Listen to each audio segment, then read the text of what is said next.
2026年第15題，以下邊一句關於 silver 係正確嘅？第一句 silver 可以 displace copper， 呢句說話唔使解都知道唔妥啦。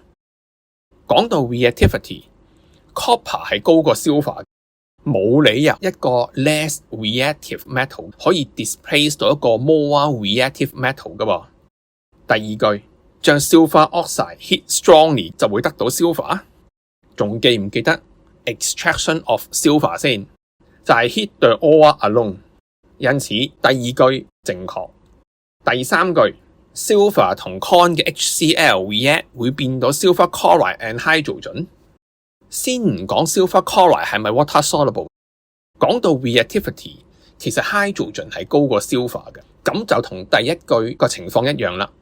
你唔可以攞一個 less reactive 嘅 metal 去 extract 一個 more reactive 嘅 hydrogen。第三句大錯特錯，因此答案係 boy。臨尾嘅時候講一講，好多同學會以為 silver 係 chemically inert， 所以 do not react with acid。其實呢句說話係有少少漏洞嘅。